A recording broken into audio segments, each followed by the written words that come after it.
بسم الله الرحمن الرحيم. السلام عليكم ورحمة الله وبركاته. الحمد لله رب العالمين، والصلاة والسلام على أشرف المرسلين وعلى آله وصحبه وسلم. إن الحمد لله نحمده ونستعينه ونستغفره ونؤمن به ونتوكل عليه، ونعوذ بالله من شرور أنفسنا ومن سيئات أعمالنا. من يهده الله فلا مضل له ومن يضلله فلا هادي له، وأشهد أن لا إله إلا الله وحده لا شريك له، وأشهد أن محمدا عبده ورسوله. أما بعد، فيا أيها الناس أوصيكم عباد الله وإياي أولا بتقوى الله. قال الله تعالى: يا أيها الذين آمنوا اتقوا الله حق تقاته ولا تموتن إلا وأنتم مسلمون. وقال تعالى أيضا: يا أيها الناس اتقوا ربكم الذي خلقكم من نفس واحدة وخلق منها زوجها وبث منهما رجالا كثيرا ونساء، واتقوا الله الذي تساءلون به والأرحام إن الله كان عليكم رقيبا. وقال تعالى أيضا: يا أيها الذين آمنوا اتقوا الله وقولوا قولا سديدا يصلح لكم أعمالكم ويغفر لكم ذنوبكم، ومن يطع الله ورسوله فقد فاز فوزا عظيما. صدق الله العلي العظيم. قال نبينا صلى الله عليه وسلم: فإن الأصدق الحديث كتاب الله، وخير الهدي هدي محمد صلى الله عليه وسلم، وشر الأمور محدثاتها، وكل محدثة بدعة، وكل بدعة ضلالة، وكل ضلالة في النار. வார்த்தைகளில் சிறந்தது அல்லாஹ்வுடைய வார்த்தை என்றும், வழிகாட்டுதலில் சிறந்தது நபிகள் நாயகம் ஸல்லல்லாஹு அலைஹி வஸல்லம் அவர்களுடைய வழிகாட்டுதல் என்றும், காரியங்களில் மிக மிக கெட்டது மார்க்கத்தில் புதுமையை உண்டாக்குவது. ஒவ்வொரு புதுமையான காரியமும் வழிகேடுகள் அனைத்தும் உங்களை நரகில் கொண்டு போய் சேர்க்கும் என்று நமது நபி ஸல்லல்லாஹு அலைஹி வஸல்லம் அவர்கள் தங்களுடைய ஒவ்வொரு சொற்பொழிவிலும் இந்த மனித சமுதாயத்திற்கு ஞாபகப்படுத்தியதை இந்த நல்ல சந்தர்ப்பத்தில் இங்கு ஒன்று கூடியிருக்கின்ற உங்களுடைய சிந்தனையிலும் ஆரம்பமாக இந்த நபிமொழியை ஞாபகப்படுத்தி எனது உரையை ஆரம்பம் செய்கிறேன். அல்ஹம்துலில்லாஹ். கண்ணியமானவர்களே, அல்லாஹ் நல்லடியார்களே, அல்லாஹு தஆலா தன்னுடைய ஏகத்துவ கலிமா வைத்து வைப்பதற்காக வேண்டி இந்த உலகத்தில் எண்ணற்ற நபிமார்களையும் ரசூல்மார்களையும் அனுப்பி வைத்தான். அவர்கள் அனைவர்களுமே அல்லாஹுடைய கட்டளையின்படி அவரவர்களுக்கு அனுப்பப்பட்ட சமுதாய மக்களிடத்தில் அல்லாஹுடைய ஏகத்துவ கலிமாவை ஏற்றி வைத்தார்கள். அத்தனை நபிமார்கள் மீதும் ரசூல்மார்களின் மீதும் இறுதியாக வந்த நமது நபி ஸல்லல்லாஹு அலைஹி வஸல்லம் அவர்களின் மீதும் அவர்களுக்கு இறங்கிய இறை செய்தியை கண்ணால் கண்டும் காதால் கேட்டும் அப்படியே ஈமான் கொண்ட உத்தம சத்திய சஹாபாக்கள் சஹாபி பெண்மணிகளின் மீதும் அவர்களுக்கு பின் வந்த தாபீன்கள் தபா தாபீன்கள் இமாம்கள் நல்லோர்களின் மீதும் குறிப்பாக இந்த ஜும்மாவில் அல்லாஹ்வை பற்றியும் அவனுடைய தூதர் முஹம்மது நபி ஸல்லல்லாஹு அலைஹி வஸல்லம் அவர்களை பற்றியும் தெரிந்து கொள்வதற்காக வேண்டி இங்கு ஒன்று கூடியிருக்கின்ற உங்கள் மீதும் என் மீதும் உங்களது குடும்பத்தார் மீதும் எனது குடும்பத்தார் மீதும் அல்லாஹுடைய சாந்தியும் சமாதானமும் திருப்பொருத்தமும் மன்னிப்பும் இன்றும் என்றென்றும் உண்டாவதாக என்று கூறி எனது உரையை ஆரம்பம் செய்கிறேன். அல்ஹம்துலில்லாஹ். கண்ணியமானவர்களே, அல்லாஹ் நல்லடியார்களே, நாம் எல்லாம் குளிர்காலத்தில் இருந்து கொண்டிருக்கின்றோம். அல்லாஹ் தஆலா இந்த உலகத்தில் மிக அழகான முறையில் படைத்திருக்கின்றான். நுட்பமான முறையில் வடிவமைத்தும் இருக்கின்றான். அல்லாஹ்வுடைய இந்த மிக அழகான படைப்பினுடைய வளமும் மிக நுட்பமான வடிவமைப்பும் மிகப்பெரிய ஆச்சரியத்தையும் அழகையும் அற்புதத்தையும் மிகப்பெரிய பேர் ஆற்றலையும் வெளிப்படுத்தி கொண்டிருக்கின்றது. அல்லாஹ்வுடைய படைப்புகளில் ஒன்றுதான் பருவ காலங்களில் ஒன்று. இந்த பருவ காலங்களில் கோடை காலமும் குளிர்காலமும் மாறி மாறி வருவது கூட அல்லாஹுடைய வல்லமையில் கட்டுப்பட்ட ஒன்று. அல்லாஹுடைய ஒவ்வொரு படைப்பினங்களிலும் எப்படி ஒவ்வொரு படிப்பினை இருக்குமோ அதுபோன்று பருவகால மாற்றத்திலும் அல்லாஹுடைய படிப்பினை இருக்கிறது என்பதாக குர்ஆன் நமக்கு வலியுறுத்தி காட்டும். அதிலும் குறிப்பாக குளிர்காலத்தில் நமக்கு மிகப்பெரிய ஒரு படிப்பினை இருக்கிறது என்பதாக ஸல்லல்லாஹு அலைஹி வஸல்லம் அவர்கள் நமக்கு உணர்த்தி காட்டுவார்கள். குளிர்காலம் எப்படி உருவாகின்றது, ஏன் உருவாகின்றது என்பதாக அறிவியல் ரீதியாக நம்மளுடைய கண்ணோட்டத்தை செலுத்தினால், பொதுவாக சூரியனை பூமி சுற்றி வருகிறது. அப்படி சுற்றும் பொழுது நீள்வட்ட பாதையில் சூரியனை பூமி சுற்றி வருகிறது. அது மாத்திரமல்ல, தன்னைத்தானே சுற்றி பூமி சூரியனை சுற்றி வருகிறது. இப்படி நீள்வட்ட பாதையில் பூமி தன்னைத்தானே சுற்றி பூமியை சுற்றி வரக்கூடிய அந்த சுழற்சலில் எப்பொழுதும் நாம் வசிக்கக்கூடிய அந்த பகுதி சூரியனுக்கு நேராக வருமோ அப்பொழுதோ அந்த காலம் கோடை காலமாக இருக்கும். அதுபோன்று அப்படி சுற்றி வரக்கூடிய அந்த சுழலில் எப்பொழுதும் நாம் வசிக்கக்கூடிய அந்த பகுதி சூரியனை விட்டும் கொஞ்சம் தள்ளி போய் நம்மளுடைய அந்த பகுதி இருக்குமோ அப்பொழுது அது குளிர்காலமாக இருக்கும் என்பதாக அறிவியல் கண்ணோட்டத்தோடு பார்க்கும் பொழுது நமக்கு பதிலாக கிடைக்கும். நாம் மார்க்க கண்ணோட்டத்தோடு நாம் அந்த விஷயத்தை பார்க்கும் பொழுது ஸல்லல்லாஹு அலைஹி வஸல்லம் அவர்கள் நமக்கு அழகான முறையில் கற்றுத் தருவார்கள். இஷ்டகன்னார இலா ரப்பிஹா, சூரியன் அல்லாஹ்விடத்தில் முறையிட்டு கொண்டு இருக்கிறது. அது மாத்திரமல்ல, நரகம் அல்லாஹ்விடத்தில் முறையிட்டு கொண்டு இருக்கிறது என்பதாக ஸல்லல்லாஹு அலைஹி வஸல்லம் அவர்கள் சொல்லி காட்டுவார்கள். அது அல்லாஹ்விடத்தில் எதை பற்றி முறையிட்டு கொண்டு இருக்கிறது என்பதாக ஸல்லல்லாஹு அலைஹி வஸல்லம் அவர்கள் தொடர்ச்சியாக பேசும் பொழுது அல்லாஹ்விடத்தில் சூரியன் இப்படி சொல்லி காட்டிக் கொண்டே இருக்கிறதாம். அகல பஅதின் பஅதஹா, ரப்பே என்னுடைய சிலதை அது சாப்பிட்டு கொண்டே இருக்கிறது என்பதாக நரகம் அல்லாஹ்விடத்தில் முறையிட்டு கொண்டே இருக்கிறது என்பதாக ஸல்லல்லாஹு அலைஹி வஸல்லம் அவர்கள் நரகம் முறையிடக்கூடிய அந்த சொல்லை பற்றி நமக்கு அறிவித்து தருவார்கள். இந்த நரகத்தினுடைய முறையீட்டை அல்லாஹ் தஆலா காது தாழ்த்தி கேட்டு அதற்கு அனுமதி கொடுப்பான் என்பதாக ஸல்லல்லாஹு அலைஹி வஸல்லம் அவர்கள் சொல்லி காட்டுவார்கள். ஃபஅதின லஹு நஃப்ஸைன், நரகத்திற்கு அல்லாஹ் தஆலா அனுமதி கொடுப்பான். எப்படிப்பட்ட அனுமதி என்றால், நஃப்ஸுன் ஃபிஷ் ஷிதாஇ வ நஃப்ஸுன் ஃபிஸ் ஸைஃப், கோடை காலத்தில் ஒரு தடவை நீ மூச்சை விட்டுக்கொள், அதே போன்று குளிர்காலத்திலும் நீ ஒரு தடவை மூச்சு விட்டுக்கொள் என்பதாக அல்லாஹ் தஆலா நரகத்திற்கு 2 தடவை மூச்சு விட சொல்லி கட்டளையிடுவதாக ஸல்லல்லாஹு அலைஹி வஸல்லம் அவர்கள் சொல்லி காட்டுவார்கள். இந்த ஹதீஸினுடைய அடிப்படையில் பார்க்கும் பொழுது நாம் சந்திக்கக்கூடிய ஒவ்வொரு கோடை காலமும், இப்பொழுது நாம் சந்தித்து இருக்கின்ற இந்த குளிர்காலமும் நரகத்தினுடைய மூச்சு காற்று என்பதாக மார்க்க ரீதியில் ஸல்லல்லாஹு அலைஹி வஸல்லம் அவர்கள் நமக்கு அறிவித்து தருவார்கள்.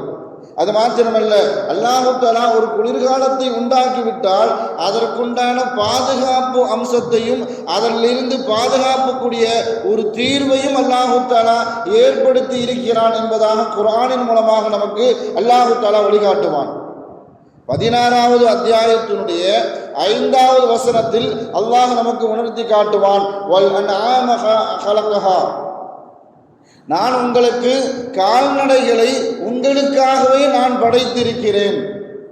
ஃபீஹா திஃப்உன், அல்லாஹ் தஆலா மனிதனுக்கு கால்நடைகளை உங்களுக்காகத்தான் நான் கால்நடைகளை படைத்திருக்கிறேன் என்பதாக சொல்லிவிட்டு கடந்து போகாம அடுத்து அல்லாஹ் தஆலா குளிர்காலத்திற்குண்டான தீர்வையும் சேர்த்து அல்லாஹ் தஆலா சொல்லி காட்டுவான். ஃபீஹா திஃப்உன், அதனுடைய தோல் பகுதி உங்களுக்கு ஒரு பாதுகாப்பு என்பதாக அல்லாஹ் தஆலா சொல்லி காட்டுவான். எந்த அளவுக்கு பாதுகாப்புன்னு சொன்னா, கடுமையான குளிர்கால கட்டத்தில் அதனுடைய தோலை நீங்கள் பதனிட்டு அதை ஆடைகளாக உடுத்தும் பொழுது, விலங்குகளுடைய தோல்கள் எதற்கெல்லாம் பயன்படுகிறது என்பது சமகால கட்டத்தில் நமக்கெல்லாம் தெரியும். அதை நாம் பெல்ட்டாக மாற்றுறோம், நாம் கோட்டுகளாக மாற்றிக்கொள்கிறோம், செருப்புகளாக அணிந்து கொள்கிறோம். மாத்திரமல்ல, பெரிய பெரிய மேலை நாடுகளில் அதை குளிர் சாதனத்திற்காக வேண்டி, தன்னை குளிரிலிருந்து பாதுகாப்பதற்காக வேண்டி சொட்டர்களாக கூட என்ன செஞ்சிருக்கிறாங்க, அனுபவித்துக் கொள்கிறார்கள். அதைத்தான் அல்லாஹு தஆலா சொல்லி காட்டுவான், கால்நடைகளை நான் உங்களுக்கு பிரயோஜனமாக படைத்திருக்கிறேன், உங்களுக்காகவே படைத்திருக்கிறேன். அதிலிருந்து பலவிதமான பிரயோஜனங்கள் இருக்கிறது. மாறாக மின்ஹா தஅகுலூன், அதை சிலரிலிருந்து சிலரை நீங்கள் சாப்பிடவும் செய்கிறீர்கள் என்பதாக அல்லாஹு தஆலா குளிர்காலத்தை உண்டாக்கியது மாத்திரமல்ல, அதிலிருந்து எப்படி பாதுகாப்பு அம்சத்தை தேடிக்கொள்ள வேண்டும் என்ப தீர்வையும் அல்லாஹு தஆலா தேர்த்தே சொல்றான். மாத்திரமல்ல, குளிர்காலம் என்பது மனிதர்களுக்கு சந்தோஷத்தை ஏற்படுத்தக்கூடியது என்பதாக அல்லாஹு தஆலா குர்ஆனின் மூலமாக உணர்த்தி காட்டுவான். நமக்கெல்லாம் பரிச்சயமான அதிகமான பேர்களுக்கு மனப்பாடம் உள்ள ஒரு சூரா ஈலாஃப் குரைஷ். இந்த சூறா அதிகப்படியான தொழுகையில் நாம் என்ன செய்வோம், ஒரு சின்ன சூறாவாக இருக்கிறதுனால அதை மனப்பாடம் பண்ணி தொழுகையெல்லாம் ஓதுவோம். அதனுடைய ஆரம்ப வசனத்தில் அல்லாஹு தஆலா சொல்லி காட்டுவான், ஈலாஃபி குரைஷ், குறைஷிகளுக்கு சந்தோஷம் அளிப்பதற்காக வேண்டி, ஈலாஃபிஹிம் ரிஹ்லத்தஷ் ஷித்தாஇ வஸ்ஸைஃப், கோடை காலத்தையும் குளிர்காலத்தையும் குறைஷிகளுக்கு சந்தோஷம் ஏற்படுத்துவதற்காக வேண்டி அந்த காலத்தை நான் உருவாக்கினேன் என்பதாக அல்லாஹு தஆலா குர்ஆனின் மூலமாக வெளிப்படுத்தி காட்டுவான். அந்த காலகட்டத்தில் எதற்காக வேண்டி குறைஷிகளுக்கு அந்த காலகட்டத்தை சந்தோஷம் ஊட்டுவதற்காக வேண்டி அல்லாஹு தஆலா சொல்றான் அப்படின்னு பார்த்தோம்னு சொன்னா, பின்னாடி உள்ள வசனங்கள் அதிகப்படியான விஷயங்களை நமக்கு உணர்த்தி காட்டும். ஃபல்யஅபுது ரப்ப ஹாதல் பைத் அல்லதி அத்அமஹும் மின் ஜூ வ ஆமனஹும் மின் கௌஃப். அந்த காலகட்டத்தில் தொழிலுக்காக வேண்டியோ வியாபாரத்திற்காக வேண்டியோ வெளி இடங்களுக்கு செல்லக்கூடிய நேரத்தில் ஒன்றும் பசி அல்லது நம்மளை கொலை செய்து விடுவார்களோ அல்லது நாம் கொண்டு போகக்கூடிய பொருட்களை கொள்ளையடித்து விடுவார்களோ என்ற பய உணர்வும் அந்த காலகட்டத்தில் அதிகப்படியாக இருந்தது. அதையெல்லாம் போக்கும் விதமாக அல்லாஹு தஆலா சொல்லி காட்டினான். நீங்கள் செய்யக்கூடிய பிரயாணம் கோடை காலத்தில் இருந்தாலும் சரி, குளிர்காலத்தில் இருந்தாலும் சரி, அந்த பிரயாணத்தை உங்களுக்கு சந்தோஷம் முடிக்கக்கூடுவதாக நான் மாற்றி காட்டுகிறேன் என்பதாக அந்த சூறாவின் வழியாக அல்லாஹு தஆலா சொல்லி காட்டுவான். நீங்க எனக்காக வேண்டி செய்ய வேண்டியது அல்லாஹு தஆலா அடுத்த வசனத்தை சொல்லி காட்டுவான், கோடை காலத்திலும் சரி குளிர்காலத்திலும் நான் உங்களுக்கு சந்தோஷத்தையும் மகிழ்ச்சியும் ஏற்படுத்தி தரும் பொழுது அதற்காக வேண்டி நீங்கள் உங்களுடைய வணக்கத்தின் மூலமாக எனக்கு நன்றி செலுத்த வேண்டும். ஃபல்யஅபுது ரப்ப ஹாதல் பைத், இந்த காபாவினுடைய இறைவனுக்கு இறைவனை நீங்கள் வணங்குங்கள் என்பதாக அல்லாஹு தஆலா சொல்லி காட்டுவான். பொதுவாக கோடை காலகட்டத்தை எடுத்தாலும் சரி, இந்த கோடை காலகட்டத்தில் பகல் நீளமானதாகவும் இரவு சுருக்கமானதாகவும் குறுகியதாகவும் இருக்கும். அதே மாதிரி குளிர்காலகட்டத்தில் இரவு நீளமானதாக பகல் சுருக்கமானதாக இருக்கும். நம்மளுடைய மார்க்கத்தினுடைய அடிப்படையில் சில வணக்கங்கள் சூரியனை மையமாக கொண்டு பகலை அடிப்படையாக கொண்டு சில வணக்கங்கள் இருக்கும்.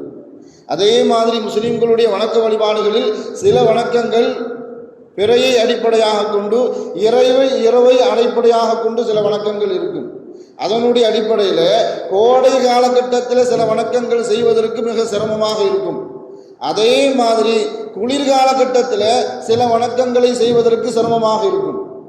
உதாரணத்துக்கு சொல்லுவதாக இருந்தால், கோடை காலகட்டத்தில் லுஹருடைய தொழுகையை பள்ளிவாசலுக்கு வந்து தொழுவது மிகப்பெரிய சிரமத்தை ஏற்படுத்தும். ஏன்னா அந்த காலகட்டத்தில் அடிக்கக்கூடிய அந்த வெயிலினுடைய தாக்கம், வெப்பத்தினுடைய தாக்கம், பள்ளிவாசல்ல போய் தொழுகணுமா வீட்டிலேயே தொழுதுகிட்டா என்ன என்ற எண்ணம் உள்ளத்தில் ஏற்படும்.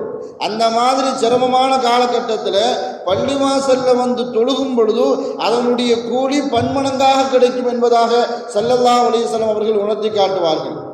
அதே மாதிரி கோடை காலகட்டத்தில் நாம் வைக்கக்கூடிய நோன்பு, கோடை காலகட்டத்தில் நோம்பினுடைய தாக்கம், வெயிலினுடைய தாக்கம், வெப்பத்தினுடைய தாக்கம் எந்த அளவுக்கு இருக்கும் என்பது நோன்பு வைக்கக்கூடியவர்களுக்கு தெரியும். அந்த மாதிரி காலகட்டத்தில் அவர்களுக்கு இரட்டிப்பு கூலி உண்டு என்பதாக ஸல்லல்லாஹு அலைஹி வஸல்லம் அவர்கள் உணர்த்தி காட்டுவார்கள். அதே மாதிரி குளிர் காலகட்டத்தில் சஹருக்கு எழுந்திருப்பதே மிகப்பெரிய ஒரு சவால். அதே மாதிரி குளிர்கால கட்டத்தில் சுபூக்கு எழுந்திருப்பதே மிகப்பெரிய ஒரு போர் செய்வதில் மாதிரி இருக்கும். அப்படியே சுபூக்கு எழுந்திருத்து விட்டாலும் தண்ணீரை தொடுறது மிகப்பெரிய ஒரு சவாலான விஷயமா இருக்கும். தண்ணீரில் உதவு செய்து அதே மாதிரி பள்ளிவாசலுக்கு வந்து தொழுகிறது மிகப்பெரிய ஒரு ஜிஹாதாகவே இருக்கும். இந்த மாதிரி சிரமமான காலகட்டத்தில் அல்லாஹ்வுக்காக வேண்டி ஒரு அடியான் அதை அர்ப்பணித்து அதை ஏற்றுக்கொண்டு அந்த வணக்க வழிபாடுகளை யார் செய்வார்களோ அவர்களுக்கு வழக்கமான நன்மைகளை விடவும் இரட்டிப்பு கூலியை அல்லாஹ் தஆலா அவர்களுக்கு கொடுப்பான் என்பதாக ஸல்லல்லாஹு அலைஹி வஸல்லம் அவர்கள் சொல்லி காட்டினார்கள். ஸல்லல்லாஹு அலைஹி வஸல்லம் அவர்கள் செய்த கடைசி ஹஜ்ஜி, அந்த ஹஜ்ஜில் கிட்டத்தட்ட 1,15,000 சஹாபாக்கள் கலந்து கொண்டார்கள். ஸல்லல்லாஹு அலைஹி வஸல்லம் அவர்களுடைய அனைத்து மனைவிமார்களும் அதில் கலந்து கொண்டார்கள். அந்த ஹஜ்ஜத்தில் ஸல்லல்லாஹு அலைஹி வஸல்லம் அவர்கள் உம்ரா செய்வதற்காக அப்படி செல்கிறார்கள். அந்த மாதிரி நேரத்தில் ஆயிஷா நாயகி ரலியல்லாஹு தஆலா அன்ஹா அவர்களுக்கு மாதவிடாய் காலம் வந்துவிட்டது. பெரிய சிரமத்திற்கு உள்ளாக்கப்பட்டார்கள். ஸல்லல்லாஹு அலைஹி வஸல்லம் அவர்கள் ஆயிஷா நாயகிட்ட சொல்கிறாங்க, ஆயிஷா, நீங்கள் தவாஃபு செய்ய வேண்டாம், தவாஃபு அல்லாமல் மற்ற காரியங்களில் மற்ற அமல்களில் ஈடுபட்டு கொள்ளலாம் என்பதாக அனுமதி கொடுத்தார்கள். ஆனால் ஸல்லல்லாஹு அலைஹி வஸல்லம் அவர்களோடு சேர்ந்து நம்மளால் உம்ரா செய்ய முடியவில்லையே என்ற வருத்தம், அந்த கவலை. அப்போ ஆயிஷா நாயகி ஸல்லல்லாஹு அலைஹி வஸல்லம் அவர்கள் சொல்லி காட்டினார்கள், ஆயிஷா, நீ எந்த ஒரு வணக்கத்தை அல்லாஹ்வுக்காக வேண்டி சிரமப்பட்டு நீ செய்கின்றாயோ, எந்த அளவுக்கு நீ அதில் உனக்கு சிரமத்தை ஏற்படுத்துகிறதோ அந்த சிரமத்திற்கு தக்கவாறு உனக்கு அல்லாஹு தஆலா என்ன செய்வான், இரட்டிப்பு கூலியை தருவான் என்பதாக ஸல்லல்லாஹு அலைஹி வஸல்லம் அவர்கள் ஆயிஷா நாயகிக்கு அந்த நேரத்தில் சொல்லி காட்டினார்கள். இது ஹஜ்ஜுக்கோ உம்ராவுக்கோ மாத்திரமல்ல, ஹஜ்ஜி அல்லாத மற்ற கடமைகளுக்கும் சரி, உம்ரா அல்லாத மற்ற வணக்கத்திற்கும் சரி, மற்ற வணக்க வழிபாடுகளுக்கு அனைத்திற்குமே அல்லாஹ்வுக்காக வேண்டி நாம் ஒரு காரியத்தை செய்யும் பொழுது அதில் ஏற்படக்கூடிய சிரமத்தை நாம் சகித்து கொண்டு அதை ஏற்றுக்கொண்டு பரிபூர்ணமாக அந்த கடமைகளை அந்த வணக்கங்களை நாம் செய்யும் பொழுது அதற்கு அல்லாஹு தஆலா இரட்டிப்பு கூலியை அல்லாஹு தஆலா தருவதாக ஸல்லல்லாஹு அலைஹி வஸல்லம் அவர்கள் சொல்லி காட்டுவார்கள். ஸல்லல்லாஹு அலைஹி வஸல்லம் அவர்கள் சஹாபாக்களோடு சேர்ந்து மதீனாவுக்கு போய் சேர்ந்தாச்சு. சேர்ந்ததுக்கப்புறம் மஸ்ஜித் நபவி பக்கத்தில் சில சஹாபாக்களுடைய வீடு கட்டி அங்கேயே அமர்ந்து கொண்டார்கள். சில சஹாபாக்களுக்கு மஸ்ஜித் நபவி பக்கத்தில் வீடு கிடைக்கல, கொஞ்சம் கொஞ்சம் தூரம் என்ன செஞ்சுக்கிட்டாங்க, தங்களுடைய இருப்பிடத்தை அமைத்து கொண்டார்கள். ஆனால் தூரத்தில் இருக்கக்கூடிய சஹாபாக்கள் மஸ்ஜித் நபவிக்கு வந்து ஒவ்வொரு வக்து தொழுகையை தொழுவதற்கு மிகப்பெரிய அளவுக்கு சிரமமாக இருந்தது. ஏன்னா பக்கத்தில் இருக்கிறவங்க வாங்க சொன்ன உடனே அவர்களுடைய கடமையான தொழுகையை நிறைவேற்றுவதற்கு சீக்கிரமாக பள்ளிவாசலுக்கு வந்துடுறாங்க பக்கத்தில் இருக்கக்கூடிய சஹாபாக்கள். ஆனால் தூரத்தில் இருக்கக்கூடிய சஹாபாக்களால் சீக்கிரமாக வர முடியவில்லை. மாத்திரமல்ல, சில தொழுகைகளுக்கு பிந்தி வரக்கூடிய சூழல் அவர்களுக்கு ஏற்படுது. அவங்க யாருன்னு சொன்னால் பனு சலமா என்ற கூட்டத்தார்களை சேர்ந்த அந்த சஹாபாக்கள். அந்த சஹாபாக்கள் ஒன்று கூடி ஆலோசனை செய்து ஒரு முடிவெடுக்கின்றார்கள். மஸ்ஜித் நபவி பக்கத்தில் இருக்கக்கூடிய சஹாபாக்கள் எல்லாம் அவர்களுடைய கடமையான தொழுகையில் சீக்கிரம் போய் தொழுது கொள்கிறார்கள். நம்மளால் அந்த தொழுகையில் ஜமாத்தோடு சேர்ந்து தொழக்கூடிய சூழல் நமக்கு ஏற்படுவதில்லை. அதனால் நாமளும் மஸ்ஜித் நபவி பக்கத்தில் போய் நம்மளுடைய இருப்பிடத்தை அமைத்து கொள்ளலாம் என்பதாக ஆலோசனை செய்து முடிவெடுத்து அந்த முடிவை நிறைவேற்றலாம் என்ற அந்த மும்முரமாக இருக்கக்கூடிய அந்த சூழலில் இந்த செய்தி ஸல்லல்லாஹு அலைஹி வஸல்லம் அவர்களுக்கு கிடைக்குது. பனு சலமா கூட்டத்தார்கள் எல்லாம் மஸ்ஜித் நபவி பக்கத்தில் வந்து தங்களுடைய வீடு கட்டி கொண்டு அவர்கள் அமரப்போகிறார்களாம் என்ற செய்தி கிடைத்த உடனே ஸல்லல்லாஹு அலைஹி வஸல்லம் அவர்கள் பனு சலமா கூட்டத்தார்களை சேர்ந்த அந்த சஹாபாக்களை அழைக்கிறார்கள். நான் கேள்விப்பட்ட செய்தி உண்மைதானா? நீங்கள் அனைவருமே பள்ளிவாசலுக்கு பக்கத்தில் வீடு அமைத்துக் கொள்வதாக நான் செய்தியை கேள்விப்பட்டேன், அது உண்மைதானா என்பதாக ஸல்லல்லாஹு அலைஹி வஸல்லம் அவர்கள் அந்த சஹாபாக்களிடத்தில் கேட்குறாங்க.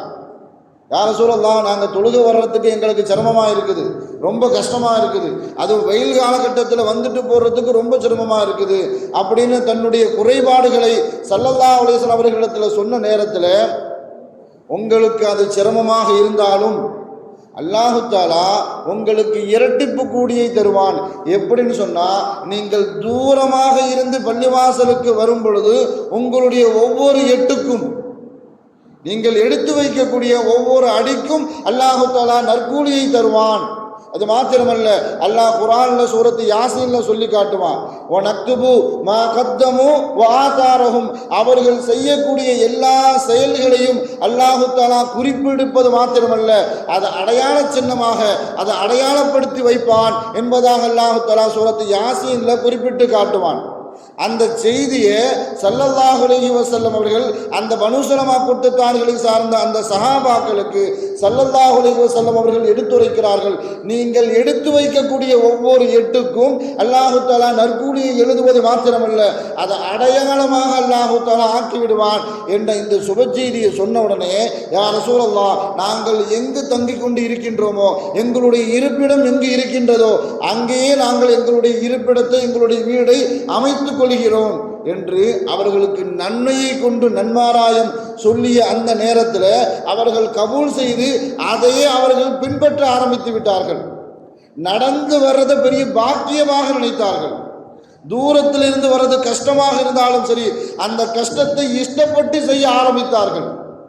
ஆனால் இது பக்கத்தில் இருக்கக்கூடிய அந்த சஹாபாக்களுக்கு, நம்மை விடவும் தூரத்தில் இருந்து வரக்கூடிய அந்த சஹாபாக்கள் நன்மைகளால், அடி நன்மைகளால் அதிகப்படியான நன்மைகளை தட்டி செல்கிறார்கள். நமக்கும் அப்படிப்பட்ட ஒரு நன்மை வேண்டும். அது மாத்திரமல்ல, நாமளும் தூர போய் நம்மளுடைய வீட்டை அமைத்துக் கொள்ளலாமா அப்படிங்கிற சிந்தனைக்கு அவர்கள் வந்து விட்டார்கள்.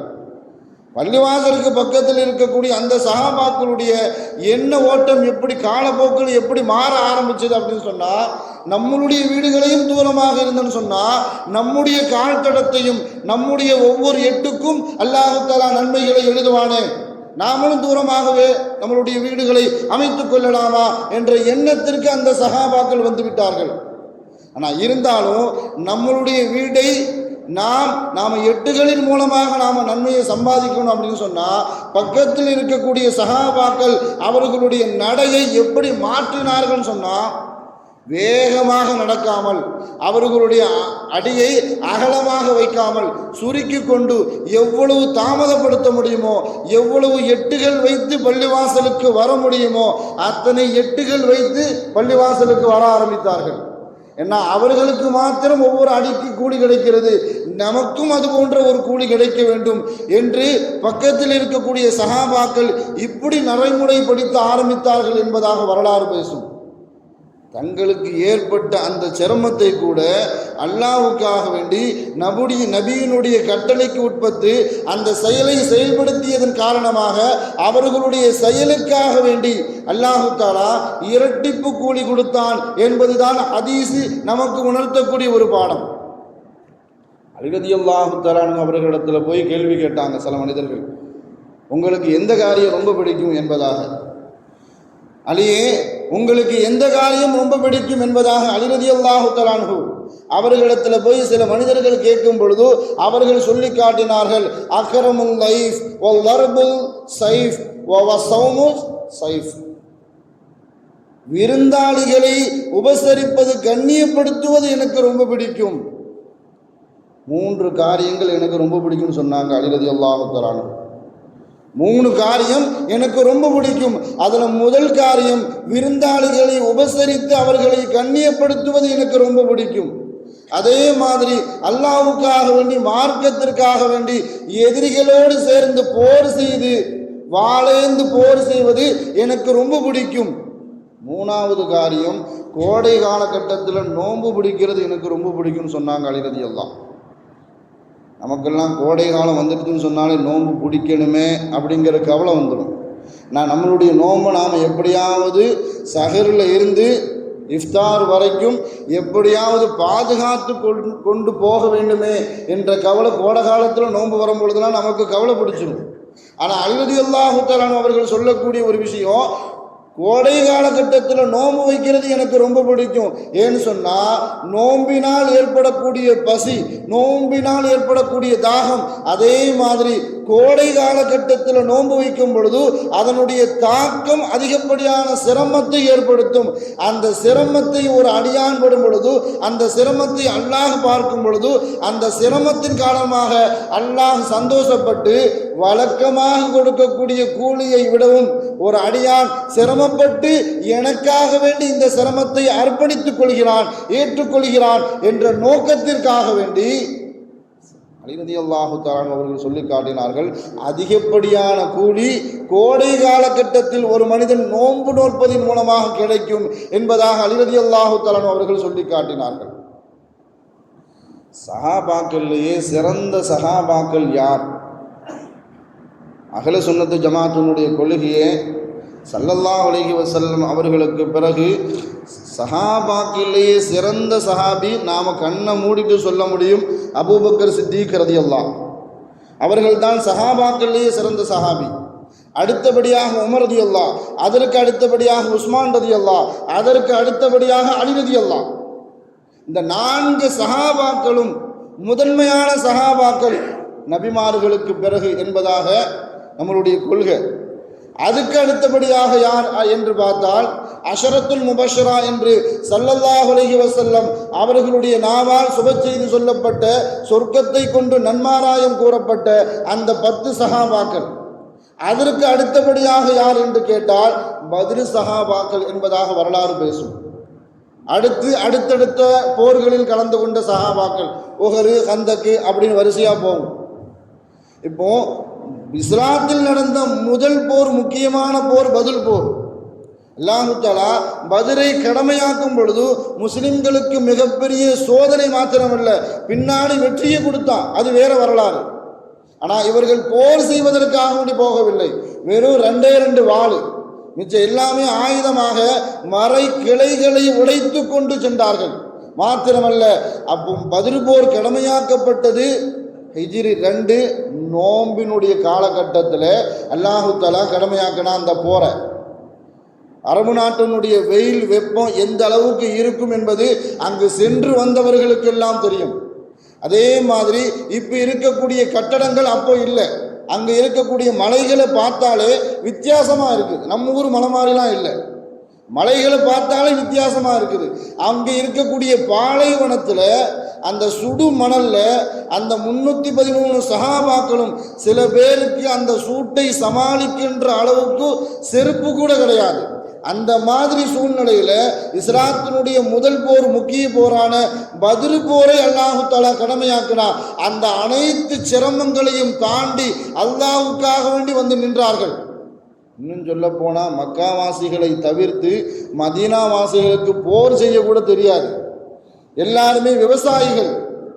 அத்தனை சஹாபாக்களும் தன்னுடைய உயிரையும் தன்னுடைய பொருளாதாரத்தையும் துச்சமாக நினைத்து அல்லாஹ் ரசூலுக்காக வேண்டி, மார்க்கத்திற்காக வேண்டி, அந்த போருக்காக வேண்டி நின்ற அந்த சூழலை, அந்த அர்ப்பணிப்பை அல்லாஹ் ஏற்றுக்கொண்டதின் காரணத்தினால் அல்லாஹு தஆலா வாக்குறுதி கொடுத்தா, அவர்கள் அனைவர்களுடைய பாவத்தையும் நான் மன்னித்து விட்டேன், இனிமே என்ன செஞ்சாலும் நான் கேள்வி கேட்க மாட்டேன்னு சொன்னான். ஆனால் அல்லாஹு தஆலா இப்படி அறிவிப்பு செஞ்சதுனால அந்த பத்ர் போரில் கலந்து கொண்ட சஹாபாக்கள் எல்லாம் தாண்டோணித்தனமாக வாழலை. அல்லாஹ் ரசூலுக்கு கட்டுப்பட்டு ஷரியத்திற்கு உட்பட்டு அவர்கள் எந்த வழிமுறையை காட்டி சென்றார்களோ அதன்படிதான் அனைத்து சஹாபாக்களும் வாழ்ந்தார்கள். ஆனால் அல்லாஹ்வால் கொடுக்கப்பட்ட அந்த அங்கீகாரம் அவர்களுடைய அனைவர்களையும் நான் புரிந்து கொண்டேன், மாத்திரமல்ல அனைவர்களுடைய பாவத்தை நான் மன்னித்து விட்டேன்.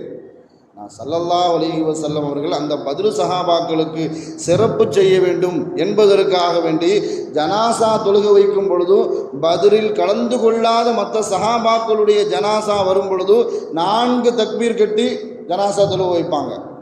இதில் பத்ரில் கலந்து கொண்ட சஹாபி என்று தெரிந்துவிட்டால் அவர்களுக்கு 5 தக்பீர் கட்டி ஸல்லல்லாஹு அலைஹி வஸல்லம் அவர்கள் ஜனாசா தொழுக வைப்பாங்க. ஏன்னா அவர்களுடைய சிறப்பு அல்லாஹ்விடத்தில் மேல்மட்ட உயர்வில் அவர்கள் இருக்கிறார்கள். அந்த சிறப்பை நானும் காட்ட வேண்டும் என்பதற்காக வேண்டி ஸல்லல்லாஹு அலைஹி வஸல்லம் அவர்கள் பத்ர் சஹாபாக்களுக்கு இப்படிப்பட்ட ஒரு சிறப்பை கொடுத்தார்கள். என்று சொன்னால் அவர்களுடைய அர்ப்பணிப்பு, அவர்கள் செய்த தியாகம் சிரமமாக இருந்தாலும் சரி, சிரமத்திற்காக வேண்டி அல்லாஹ்விடத்தில் ஒரு கூலி உண்டு. அந்த கூலிக்கு அந்த சஹாபாக்கள் சொந்தக்காரர்களாக இருந்தார்கள். அதை தனித்துவமாக காட்ட வேண்டும் என்பதற்காக வேண்டி அல்லாஹும் ரசூலும் அந்த சஹாபாக்களுக்கு இப்படிப்பட்ட ஒரு சிறப்பை உண்டாக்கினார்கள். இன்னும் சொல்ல போனால் குளிர் காலகட்டத்தில் நாம் செய்யக்கூடிய மிகப்பெரிய ஒரு போரே சுபூக்கு எஞ்சிக்கிறது, சுபூக்கு எழுந்திருக்கிறது. நமக்குண்டான மிகப்பெரிய ஒரு ஜிஹாது. அப்படியே எழுந்திருத்தாலும் போர்வையிலிருந்து விலகி தண்ணீரை போய் தொடுறது மிகப்பெரிய ஒரு ஜிஹாது. அப்படியே தண்ணீரில் தொட்டு ஒது செய்து விட்டாலும் பள்ளிவாசலுக்கு வந்து தொழுகிறது. நாம் எஞ்சிட்டோம், ஒது செஞ்சிட்டோம், எதற்காக வேண்டி பள்ளிவாசல் போகணும், இங்கேயே தொழுதுட்டு இங்கேயே 2வது படுத்து விடலாம் என்ற எண்ணத்தை ஷைத்தான் ஏற்படுத்துமா. அப்படி இருந்தாலும் ஷைத்தானோடி போராடி பள்ளிவாசலுக்கு வந்து தொழுகும் பொழுது அவர்களுக்கு இரட்டிப்பு கூலி உண்டு என்பதாக ஸல்லல்லாஹு அலைஹி வஸல்லம் அவர்கள் சொல்லி காட்டினார்கள். குளிர் காலகட்டத்தில் ஏற்படுத்தப்பட்ட போர் தான் சந்தக்கு போர், அகல் போர் என்று சொல்லக்கூடிய அந்த அகல் போர். எல்லா சஹாபாக்களுக்கும் 1க்கு 2 போர்வை போட்டு என்ன செஞ்சுருந்தாங்க, மூடி இருந்தார்கள். மதீனாவினுடைய எல்லைப்பகுதியில் குழியை தோண்டிட்டு எதிரிகள் யாரும் உள்ள முடியாத அளவுக்கு ஸல்லல்லாஹு அலைஹி வஸல்லம் அவர்களும் சஹாபாக்களும் காத்திருந்தார்கள், பாதுகாப்புக்காக வேண்டி. மதீனாக்குள்ளே யாரும் வந்துடவிடக்கூடாது என்பதற்காக வேண்டி ஸல்லல்லாஹு அலைஹி வஸல்லம் அவர்கள் 2 போர்வை போத்திருந்தாங்க. அந்த மாதிரி நேரத்தில் ஸல்லல்லாஹு அலைஹி வஸல்லம் அவர்கள் ஒரு அறிவிப்பு செய்கிறார்கள். என்ன, 12,000 பேர் வெளியில் இருக்கிறான், உள்ளக்கு வந்துட்டாங்கன்னு சொன்னால் மதீனாவையே நாசப்படுத்திட்டு போயிடுவான். இருந்தாலும் கூட ஸல்லல்லாஹு அலைஹி வஸல்லம் அவர்கள் சஹாபாக்களுக்கு மத்தியில் ஒரு அறிவிப்பு செய்கிறார்கள். யார் எதிரி படையில் போய் உளவு பார்த்து கொண்டு வருகிறார்களோ அவர்கள் நாளை சொர்க்கத்தில் என்னுடன் இருப்பார்கள். சொர்க்கத்தை கொண்டு சஹாபாக்களுக்கு உபதேசம் செய்துவிட்டால் அதுக்கப்புறம் சஹாபாக்களுக்கு வேறு எதுவுமே தேவையில்லை, எதற்கும் துணிந்து விடுவார்கள். அப்படிப்பட்ட சூழல். ஆனால் இப்படி சொல்லியும் கூட ஒரு சஹாபி கூட எழுந்திருக்கலை. நாளை கியாமத்தில் சொர்க்கத்தில் என் கூட இருப்பாங்க அப்படின்னு சொல்கிறாங்க. யார் எதிரிப்படையில் போய் உளவு பார்த்து கொண்டு வருகிறார்களோ அவர்களுக்கு இப்படிப்பட்ட ஒரு அந்தஸ்து கிடைக்கும் என்பதாக ஸல்லல்லாஹு அலைஹி வஸல்லம் அவர்கள் சொன்ன நேரத்தில் யாரும் எழுந்திருக்கவே இல்லை அந்த இடத்த விட்டு. 3 தடவை செய்கிறாங்க இந்த அறிவிப்பை. கடைசியில் ஸல்லல்லாஹு அலைஹி வஸல்லம் அவர்கள் ஹுதைஃபா நீங்கள் எழுந்திரீங்க அப்படின்னு சொன்னாங்க. ஸல்லல்லாஹு அலைஹி வஸல்லம் அவர்கள் பெயர் கூறியதற்கு பிறகு எழுந்திருக்காமல் இருக்கிறது மிகப்பெரிய ஒரு பாவம். ஹுதைஃபா என்ன செஞ்சிட்டாங்க, எழுந்திருத்துட்டாங்க. நீங்கள் போய் பார்த்துட்டு வாங்க அப்படின்னு சொல்கிறாங்க. ஹுதைஃபா ரலியல்லாஹு இந்த எதிரி படையில் போகிறாங்க. போகிறதுக்கு முன்னாடி ஸல்லல்லாஹு அலைஹி வஸல்லம் அவர்கள் சொன்ன ஒரு செய்தி, ஹுதைஃபா யாரையும் விழிக்க செய்து விடாதே, கவனமாக போயிட்டு கவனமாமா, சேஃப்டி ரொம்ப முக்கியம். உள்ளக்கு போய் யார் காலையாவது மிதித்து யாரையாவது முழிப்பு காட்டி விட்டுட்டேன்னு சொன்னால் போர் இரவு நேரத்தில் நடக்கிற மாதிரி சூழ்நிலை வந்துடும். அதே மாதிரி நீ எந்த காரியத்திற்காக வேண்டி செல்கிறாயோ அந்த காரியத்தை கவனமாக முடிச்சுட்டு சேஃப்டியாக போயிட்டு சேஃப்டியாக வா, ரொம்ப முக்கியம் என்பதாக ஸல்லல்லாஹு அலைஹி வஸல்லம் அவர்கள் ஹுதைஃபத்துல் யமான் ரலியல்லாஹு அவர்களை அனுப்பி வைக்கின்றார்கள். ஹுதைஃபத்துல் யமான் ரலியல்லாஹு சொல்லி காட்டினார்கள், நான் எப்பொழுது அந்த பொறுப்பை ஏற்றுக்கொண்டேனோ, அந்த உளவு பார்க்கக்கூடிய பொறுப்பை எப்பொழுது ஏற்றுக்கொண்டேனோ அது கடுமையான குளிர்காலம். அந்த பொறுப்பை ஏற்றுக்கொண்டு நான் நடக்கும் பொழுது அது வெதுவெதுப்பான தண்ணீரில் நடந்தால் எப்படி இருக்குமோ அதே மாதிரி உணர்வை நான் அடைந்தேன். நான் போகிறேன், உள்ளக்க போகிறேன், தூரத்தில் பார்க்கும் பொழுது அபூ சுஃபியான் ஒரு இடத்துல இருந்து தண்ணீர் குடிச்சிக்கிட்டு இருக்கிறார். நான் அம்பு வைத்திருக்கக்கூடிய அந்த கூட்டிலிருந்து ஒரு அம்பை எடுத்து அப்படி குறிப்பாத்து அப்படி வைக்கிறேன். வைக்கக்கூடிய நேரத்தில் ஸல்லல்லாஹு அலைஹி வஸல்லம் அவர்கள் சொன்ன ஒரு செய்தி எனக்கு ஞாபகத்துக்கு வந்தது. ஹுதைஃபா, அங்கே போய் யாரையும் நீ விழிக்க செய்து விடாதே, போர் இரவு நேரத்தில் நடக்கக்கூடிய சூழலை ஏற்படுத்தி விடாதே, உன்னை எந்த காரியத்திற்காக வேண்டி அனுப்பி வைக்கின்றேனோ அந்த காரியத்தை சிறப்பாக முடிச்சுட்டு பாதுகாப்பாக போயிட்டு பாதுகாப்பாக வந்துவிடு. இது ஸல்லல்லாஹு அலைஹி வஸல்லம் அவர்கள் ஹுதைஃபத்துல் யமான் ரலியல்லாஹு அவர்களுக்கு இடப்பட்ட கட்டளை. நான் அதை யோசித்து நான் அம்பு கூடிலிருந்து எடுத்த அம்பை நான் அப்படி வச்சுட்டு அங்கே என்னென்ன சூழல், எப்படி எத்தனை பேர் வந்திருக்கிறாங்க, அவர்களுடைய நிலைமை என்ன என்று கண்காணித்து விட்டு உளவு பார்த்து விட்டு ஸல்லல்லாஹு அலைஹி வஸல்லம் அவர்களிடத்தில் வந்து அங்கே இருக்கக்கூடிய சூழலை அப்படி சொல்லி முடிக்கும் பொழுது மறுபடியும் எனக்கு குளிர ஆரம்பித்து விட்டது. ஸல்லல்லாஹு அலைஹி வஸல்லம் அவர்களிடத்தில் இருந்து அந்த பொறுப்பை ஏற்று அங்கே சென்று வரும் வரைக்கும் நான் வெதுவெதுப்பான வெந்நீரில் இருந்த மாதிரி இருந்துச்சு. எனக்கு எந்த விதமான குளிரும் இல்லை. அந்த பொறுப்பை முடிச்சுட்டு ஸல்லல்லாஹு அலைஹி வஸல்லம் அவர்களிடத்தில் வந்து சொல்லி முடிக்கக்கூடிய அந்த நேரத்தில் மறுபடியும் எனக்கு குளிர ஆரம்பித்து விட்டது. ஸல்லல்லாஹு அலைஹி வஸல்லம் அவர்களை பார்த்தேன். அவர்கள் ஒன்றுக்கு 2 போர்வுகளை போர்த்தி கொண்டு நான் சொல்வதை கேட்டுக்கொண்டு இருந்தார்கள். நானும் போர்த்தி விட்டேன் என்பதாக ஹுதைஃபத்துல் யமான் ரலியல்லாஹு அந்த சிரமமான காலகட்டத்தில் தன்னுடைய உயிரையும் பணையும் வைத்து எதிரி படையில் போய் யார் யார் எத்தனை பேர் வந்திருக்கிறாங்க, அவர்களுடைய சூழல் என்ன என்று தன்னுடைய உயிரையும் துச்சமாக நினைத்து அல்லாஹ் ரசூலுக்காக வேண்டி அந்த சிரமத்தை ஏற்படுத்தி தனக்குத்தானே ஏற்படுத்தி கொண்டதன் காரணத்தினால குளிரை கூட அல்லாஹு தஆலா அவர்களுக்கு எப்படி காட்டினான்? சர்வசாதாரணமாக இருக்கும் பொழுது மனிதர்கள் எதை உணர்வார்களோ அந்த உணர்வை ஹுதைஃபத்துல் யமான் ரலியல்லாஹு அந்த உணர்வை உணர்ந்தார்கள் என்பதாக ஹதீஸின் வாயிலாக நாம் எல்லாம் தெரிந்து கொள்கிறோம். அதன்படியாக அல்லாஹ்வுக்காக வேண்டி நாம் எந்த சிரமத்தை ஏற்றுக்கொண்டாலும் சரி அதற்குண்டான கூலியை அல்லாஹு தஆலா இரட்டிப்பாக தருவான் என்பது அல்லாஹ் ரசூலுடைய வாக்கு. அல்லாஹ்வுக்காக வேண்டி நம்மளுடைய அமல்களையும் வணக்கங்களையும் ஏற்படுத்தி கொள்ளக்கூடிய நல்ல சமூக மக்களில் அல்லாஹு தஆலா நம் அனைவரையும் ஆக்கி அருள் புரிவானாக. அதற்கு முன்பாக ஒரே ஒரு சின்ன அறிவிப்பு. அல்ஹம்துலில்லாஹ், சிறப்பான முறையில் நம்மளுடைய பள்ளிவாசல் சிறப்பான முறையில் நிர்வாகத்தின் மூலமாக இயக்கப்பட்டு வருகிறது. அது மாத்திரமல்ல, பள்ளிவாசலினுடைய விஸ்திரத்தன்மைக்காக வேண்டி அவ்வப்போது சில பராமத்து வேலைகளும் நடந்து கொண்டு வருகிறது. நாமெல்லாம் பார்த்துக்கிட்டு தான் இருக்கோம். கிட்டத்தட்ட 3 வார காலமாக இந்த 2 போன வார ஜும்மா இந்த வார ஜும்மா இங்கே தொழக்கூடிய நசீப் அல்லாஹு தஆலா தந்திருக்கிறான். அதற்கு முன்பாக வரைக்கும் அங்கே தான் என்ன செஞ்சுருக்கிறோம், அந்த பகுதியில் நாம் தொழுதுட்டு வரோம் 5 நேர வக்து. இது பள்ளிவாசலுடைய விரிவாக்கத்திற்காக வேண்டி பல நன்மைகளை நாடி சில வேலைகள் செய்யப்பட்டு வருகிறது. அதற்கு பொருளாதாரம் மிகப்பெரிய ஒரு தடையாக ஆகிவிடக்கூடாது.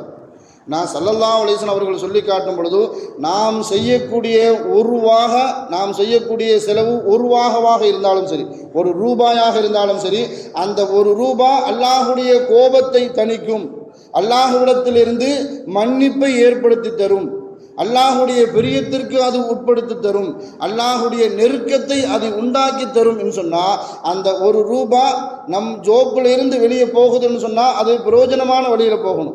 அது பிரயோஜனமான வழியில் போகணும் மாத்திரமல்ல, அது தாயும் காயமாக நாம் செலவு செய்யக்கூடிய அந்த செலவு கியாமத்து வரைக்கும் சதகுத்துல் ஜாரியாவாக மாற வேண்டும் சொன்னால் நாம் செய்யக்கூடிய செலவு பிரயோஜனமான வழியில் இருக்கணும். அதனுடைய அடிப்படையில் நாம் இந்த பள்ளிவாசலுக்காக வேண்டி செய்யக்கூடிய செலவில் சில பொருளாதார நெருக்கடி வந்திருக்கிறது. அதனால் உங்களுடைய பொருளாதாரத்தை அல்லாஹ்வுக்காக வேண்டி, அல்லாஹுடைய இறை அன்புக்காக வேண்டி, அல்லாஹுடைய மன்னிப்புக்காக வேண்டி, நரகத்திலிருந்து பாதுகாப்பு பெற வேண்டும் என்ற எண்ணத்தோடு நம்மளுடைய பொருளாதாரத்தை பிரயோஜனமான வழியில் நம்மளுடைய பள்ளிவாசலுக்காக வேண்டி செலவழிக்க வேண்டும் என்பதாக நிர்வாகத்தின் சார்பாக கேட்டுக்கொள்கிறேன். வாழும் காலமெல்லாம் அல்லாஹு தஆலா நமக்கு உடல் ஆரோக்கியத்தையும் நன்மையையும் இறை நம்பிக்கையும் அல்லாஹு தஆலா நமக்கெல்லாம் தந்தருள் புரிவானாக என்று கூறி எனது வார்த்தையை நிவர்த்தி செய்கிறேன். வாஹிரு தாவானா அல்ஹம்துலில்லாஹி ரப்பில் ஆலமீன். அஸ்ஸலாமு அலைக்கும் வரஹ்மத்துல்லாஹி வபரகாத்துஹு.